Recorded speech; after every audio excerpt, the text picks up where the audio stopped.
Hey there, Sharon Horne-Ellstrom here with What's She Up To Now? Day 386. Wow, 386 days in a row.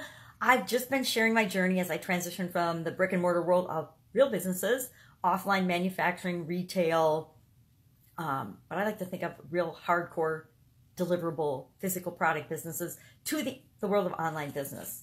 And I'm working on a women's summit, and part of the women's summit is it's all about customers. This first women's summit is all about customers, attracting customers, getting customers, finding customers, the customer experience, serving customers, building relationships with customers, creating the lifetime value of a customer. And one thing I wanted to do as a bonus training was to talk about the lifetime value of a customer, how you calculate it, and why it's important. So I was practicing a little bit on my supersized business page because I do a video for that every morning for my customers. And of course, it was over 10 minutes. It was 10 minutes and 33 seconds. So I had to do over. I had to take a mulligan, throw out a new ball, and do another shot. I learned about mulligans in golf. I used to golf. Before my kids were born, my ex-husband and I had golf memberships, and we golfed. Now, I've had challenging vision. I haven't been able to see out of my left eye since I was about my early 20s. So my early 20s, I lost the vision in my left eye. And that meant I have no depth perception. So golfing, tennis, any of the games and things that I used to love to do and play that you need to have depth perception, I found very challenging. But one of the things my husband taught me in golfing was that you could always take a mulligan. So if you did a really bad hit, you could drop another ball, add a point, and then take a mulligan. You could just say mulligan, and you could throw it on another ball and reshoot. So that's what helped me to enjoy golfing at all. That, and I had people watch where my ball went. So I would just hit, and wherever it went, somebody else would watch it and get me to it, which made it fun. But I learned about do-overs and mulligans. So this morning I had to do a do-over, and I have to do one every once in a while. I have to do a video again, only because of the 10-minute limit. But every time I do it over again, it's always more clear, more concise, and better. So I think it's kind of the universe telling me, hey, you were way too rambly and wordy on that. Do it again. Because there's a couple of places, like my supersized business page, I just want to share the nuts and bolts of here this concept is, this is why it's important to you, here's how you figure it out and apply it to you. And a lot of times I give too many, it's usually when I give too many examples or too many stories that it runs over.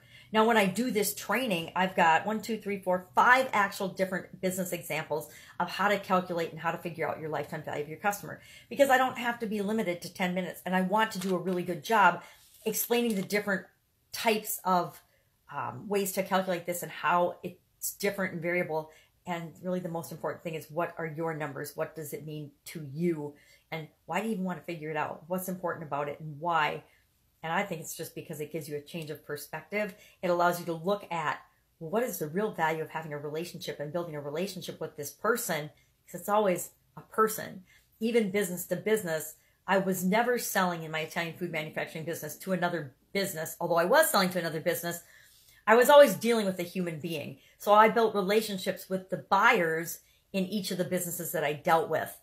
I didn't build relationships with the business. It was with the human being that represented that business. And if you remember that, it changes the way you treat people. If you treat it like a numbers game and just a number, people know that, and people don't want to be treated like a commodity or a number. So that's part of why I really want to delve deep into this. Hey, do you know the lifetime value of your customer? And it's going to change over time. When I first started in business, the lifetime value of my customers, say for my ice business, was about $200, not $200. That's not a good example, because that was pretty good too. But let's say you're starting out in your business, and the lifetime value of your customer, you've only been in business for a year. Maybe it's only $1,200. Maybe they only spend $100 a month with you, and it's only $1,200. Well, it's still different to look at that person as, oh, they spent $1,200 with me. I'm going to build that relationship so that they come back every month. So they spend the $1,200 versus the initial sales, say $100. Say they spend $100 with you and they may or may not come back. I'm not going to get into this formula right now, but that's what I'm teaching people, is why it's important. Because for me, the average lifetime value of a customer was worth almost $45,000 in my business. And the range was, anywhere from $1,200 to millions of dollars. And, yeah, I treat somebody, if I know that any one customer can be worth millions of dollars to my business and my organization and my life, do you think I'm going to treat that person a little bit differently than if I think they're only worth their first sale, say under $1,000? Am I going to treat under $1,000 salesperson different than I treat somebody that could be worth millions of dollars to me, or somebody in an organization that I know is probably going to be worth $44,000 a year to me? Yeah, $44,000 a year versus $1,000 one-time sale. I am definitely going to do things to encourage them to come back, continue to do business with us, and do business with us each and every week. It's just a mindset thing. And it's just a change of perspective. And we can change our mind and change our perspective any time, but just a little teeny tweak, a change in perspective like that can make all the difference for you growing your business and creating the business that you want. So I did a do-over today. I did a mulligan on my video, and I think the first time it was 10 minutes and 33 seconds, which it can't even be 1 second over for either Instagram or for LinkedIn. So I'm like, nope, do it over, do it again.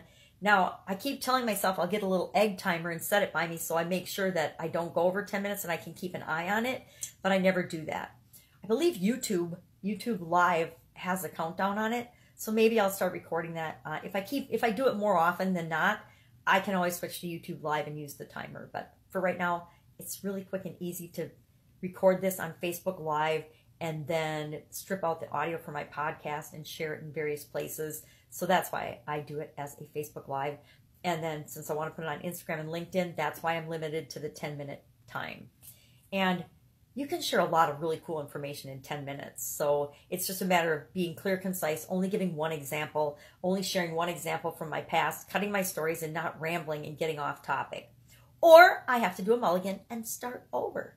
I kind of like mulligans because the second time I think it's usually only 7 or 8 minutes when I do it. So that tells me I had 2 to 3 minutes of just rambling or oddness in there that should have come out anyway to make it better. And life is all about continuously improving, continually getting better in everything that we do. And that means getting better as a person, better as a presenter, better as a communicator, better as a leader, better as a coach, better as a mom, better as a grandma, better as everything.